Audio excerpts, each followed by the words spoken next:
in the 1800s, and he was the founder of Success Magazine Wow. in the Isn't he 1897. That's how long that amazing? magazine's been around. Wow. Crazy, right? That is Oh, amazing. you learn something new every day I on the Higher love Power it. Radio Show. Yes, you do.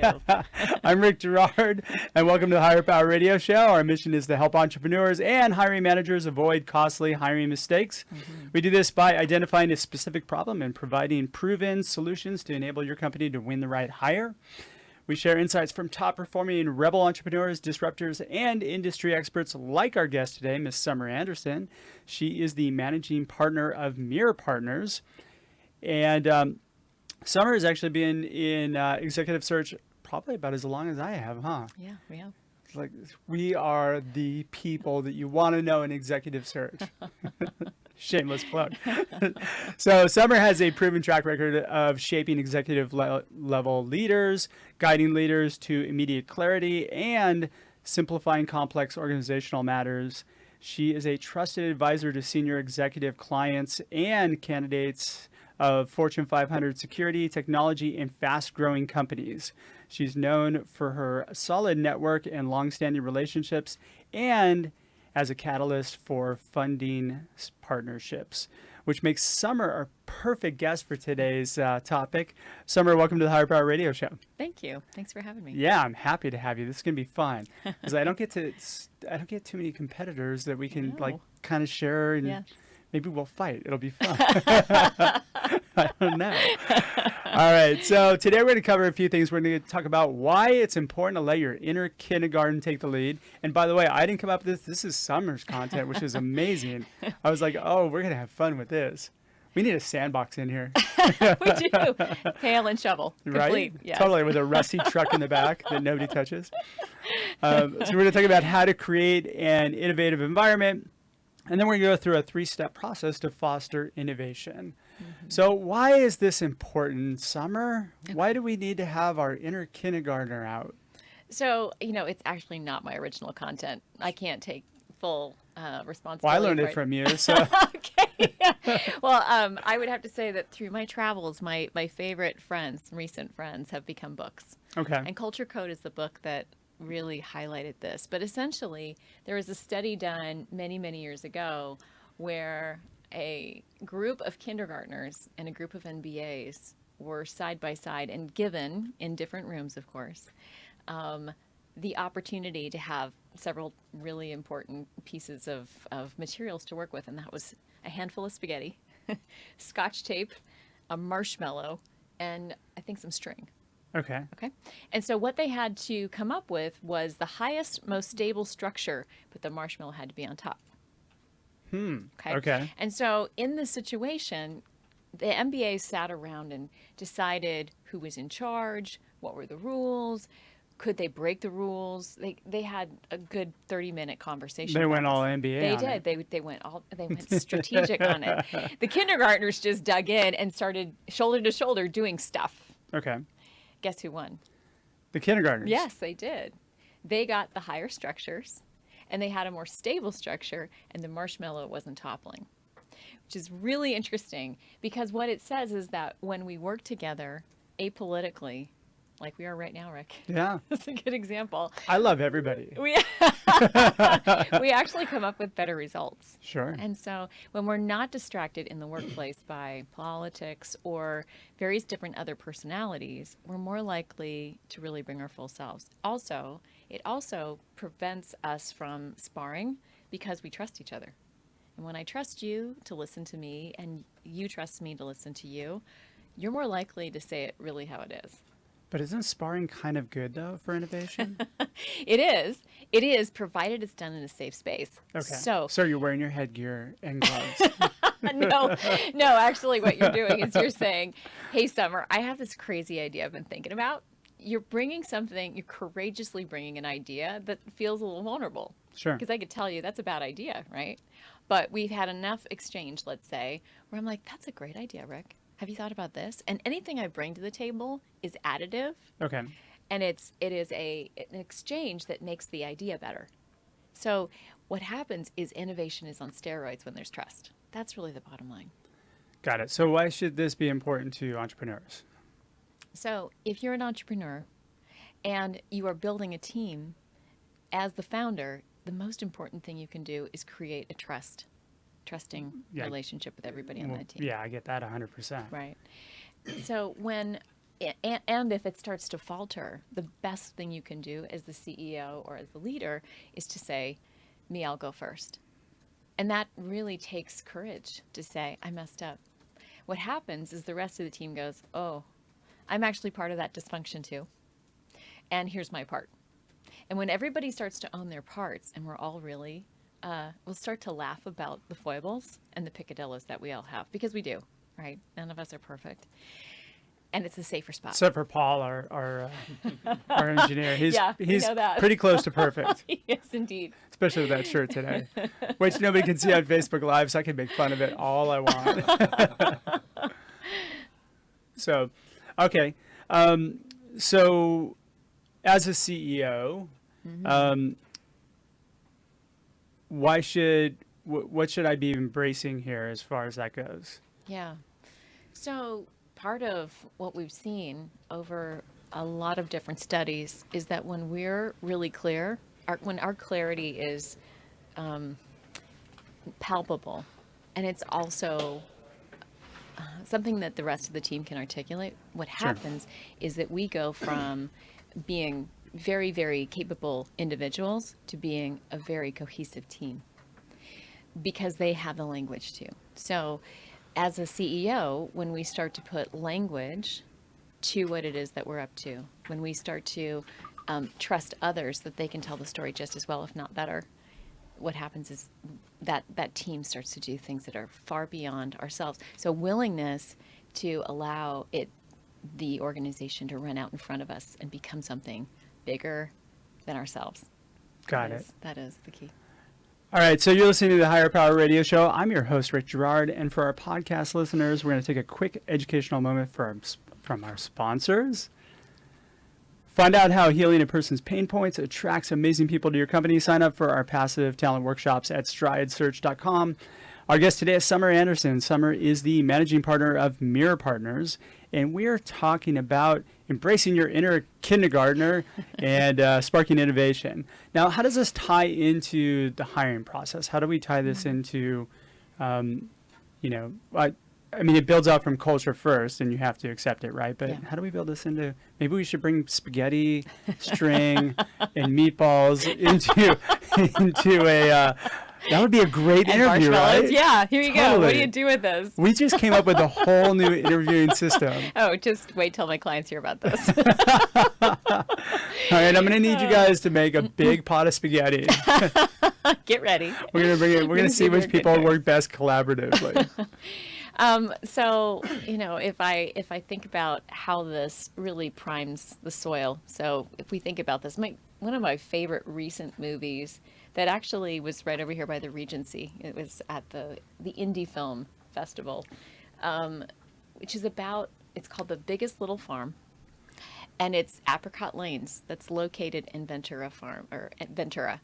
They are, I believe, backed by Oprah. So they had the ability so they must have a really nice farm. They did a really beautiful job. But the idea was they were going to take this almost polluted piece of land and incorporate microorganisms and various different other types of wildlife and livestock and crops to get the soil back to a place where it was live.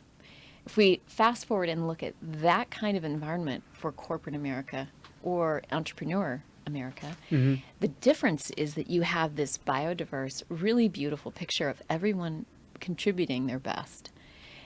When you have that environment, you're going to have and keep the people that make it as special a place as it is. If it's not, they'll leave. God, so I agree with you, but I always find that you should hire too based on who your core company, like who you are, right? Yes. And if you're not that person, if you're not that touchy-feely kind of great person, you might be a total jerk. Then you need to hire total jerks around you, right? Well, that's why where people get into trouble is they're a total jerk, but then you should be hiring other total jerks who will tell you you're a total jerk rather than yes men. I hear you. So I will counter by saying that total jerk. I was being really nice to you. I know. They probably are in a lot of pain, is what I found. Those people that are jerks on the outside, actually the inside is in pain. So if They need the plate of spaghetti. they do, they absolutely do. If they can get to a different mindset, meaning the clarity that we talked about. Yeah. When you're clear, what I'm trying to drive is this. And I want to be happy. If the total jerk from the outside really wants to be happy, you can't be happy while being a jerk. Those two things just don't go together. I've seen it. I have. I've had command and control CEOs that want what they want and they want it now. Sure. If I show them a better way where they actually can be kinder and not be seen as such a jerk, they're out of pain. It's a different kind of flip. So getting the mindset right first, and I've watched this happen, now you've got a different CEO. You've got a different management team. And you might have to sift through some of the management team to get them to overhaul who they are or ask them to leave. Got it. So if you're a jerk CEO, you need to go get a plate of spaghetti. I'm not going to let this one go. You need to pick up that book first off. So I got it. Okay. Yeah. So let's talk about how can we really kind of implement this, or how do we tell somebody, how do we help somebody get into that kindergarten mindset? Yeah, that's great. So the first thing is being willing to get your curiosity up. Meaning, Stop getting out of reactory mode and I need to get this done now. And yes, and also usually people who are jerks are really certain that they're right. It's that certainty that gets them to a place of hardened. It's just listen to me, I know what I'm doing, get out of my way. If their curiosity comes up I've been enough, guilty of that, I think. Oh, me too. Once or twice. Oh, yeah. Just once. I'll own up to more than once. Trust me. Ask my teenagers; they'll tell you. But when truly, when that person realizes that command and control, my way or the highway, doesn't get them what they want because they lose their best people, that person's taken away. Why? Because the culture is so caustic. They know they have to change. And I'd say we can thank our millennials. Thank you, millennials. I totally agree. For pushing this, because we put up with it for far too long and we thought it was okay, and it's really, really not. We're now in a hard spot where a lot of our best talent is demanding a better way. Yeah. And if they don't get it, they leave. Exactly. And right. Whereas our generation, we stuck around with it. We're like, oh, okay, well, I'll just see if they don't think twice about bouncing. That's right. Because I said so, it doesn't And work anymore. I'm so jealous of that. I wish I would have been able to do that. I was like, oh, I got a car payment. You rationalize staying. You do. Yeah. You absolutely do. So it's making a decision that you want to be more and that you want to grow something bigger than yourself and that you don't have all the answers. So curiosity is first. Second, I think it's really important that this person's willing to kind of empty themselves and listen. Like listening to your people, what it says is, I want you to feel seen and heard, and that's more important than me driving my agenda, because I believe that you have some great ideas too. It's making space for others. Yeah, you definitely have to make people feel like they're contributing. Of course, otherwise they're going to leave too. Right, that's right. If they don't feel like they have a voice. I see it all the time in my recruiting, and you probably do too. Yes, I do. Number one reason why is because for me is that most people don't feel like they have growth opportunities. Yes, but that's number right. two is always hand in hand with like leadership issues or not feeling like they have a voice or being heard or it and I can almost play all my messaging off that because Yes. everybody's got that issue. That's right. Yeah. That's right. So when you've got a team that feels seen and heard, you're going to get a lot more out of them. They probably won't say, talk to the hand dude, I got to get out of here. It's 5:00. They will forget what time it is because they're having so much fun. Oh yeah. And when it's 7:00, someone might walk up and say, don't you have dinner plans? Oh yes. My wife wanted me home at 7 or wanted me home by 7 and I've got an hour commute or whatever it is. It's a different attitude when you feel seen and heard at work. Totally. Well, you get engulfed in the work. I mean, like you're enjoying being there. Exactly. As opposed to looking at your watch. I don't even wear a watch, but looking at your watch going, okay, when can I get out of here? Right? Yeah. Yes. Yes. It's that intrinsic motivation, the motivation that comes from within rather than the extrinsic, which is I got to work to get my bonus. Okay. Right? So I like the analogy, by the way, with the farm. That was really kind of cool. So you have to kind of manage your own soil. You have to kind of really figure out what stinks Yeah. and fix it. Yeah. And So that requires that you do some self-introspection. you do. And I think my favorite This is part a of lot to ask for people. It is. I know. What I will say is in the middle of the film, they get real. They talk about California brush fires almost taking their farm. They talk about pests that are taking over their farm. And that's true for business. When you're in the middle of a crisis, you've lost half your people or some really important people. You've got a competitor that's eating your lunch. There's a whole lot of things that can happen in business that keep you up at night. Sure. Right? However, we have a choice. We can either have those things make us better or make us bitter. And when we get better, when we see the solution and we step back, and he actually talks about this in the movie, when we step back and look at the problem, we see the solution right behind the problem. So a great example, he's got a pest problem with snails that are eating all their favorite fruits, right, that are selling the hottest in the marketplace. And all of a sudden, someone goes, what is the main pet predator of snails, or what eats snails? And he's like, ducks. He does a little homework. So he goes and gets a passel of ducks, sets them free in the vineyard, and kabam, they're gone. Snails are gone. They're gone. Go. You don't need pest control. I mean, you just bring in an animal. You just bring in an animal. I think it's funny because when I lived in Hawaii for a while, and I remember there was mongoose running around all the time, all over the place, and they had a problem with rats, so they brought in mongoose. But rats are nocturnal, and mongoose are hunt during the day. Yeah. And so it didn't solve their problem. It just added another pest. That's right. So Yeah. it's more about making sure that the changes you are making are going to directly impact the biggest problem you've got. Yeah. All right. So how do we do this? You have 3 steps, I think, to do this. How do we? Yeah. So the first thing is you got to build courage. Mm-hmm. You got to inspire trust and help everybody get to a place where they're willing to make a difference first with them first. It's the man in the mirror or the woman. Yeah. You have to open your eyes and look at yourself first, right? do. Because any problems that you have in an organization stem from you. Always. Yeah. Always. If you're the leader, guess what? Yeah. It's you. It always rolls back to you. It's not them. It's Right. not employee issues. It's the way in which you're managing your employees. Exactly. Yeah. And the longer you look, the more you'll figure out what it is that you need to fix. So that's the first thing. Yep. The other thing is you got to kind of review the sacred cows. So What are sacred cows? so the taboo issues or the way that we Should do have brought things. my yoga mat. The things that we're not willing to talk about because one, they're too scary or they're really, really close to home, right? Okay, so give me an example of a taboo. Okay. So if we've got, I'll give you a real-time example. We've got 2 cultures in one client. We've got half of the team in Spain and half of the team in the US. Okay. The US is command and control, right? That's how they get stuff done. And that's how this founder has driven, I think, 6 exits. He's really pretty incredible. And he's the golden child by all measures on American soil. Within Spain, there's the siesta. There's all of August vacations. There's relationship. There's breaking bread together and getting real. When those 2 things collide, you've got a problem, right? So the sacred Fun. the sacred cow here is, hey, relationship does matter. You can't pretend it doesn't. And when we pretend that it doesn't, guess what? We're going to wind up in a pretty sad place. We're going to lose our technology. Well, for a startup, though, what would be another taboo topic? For a startup,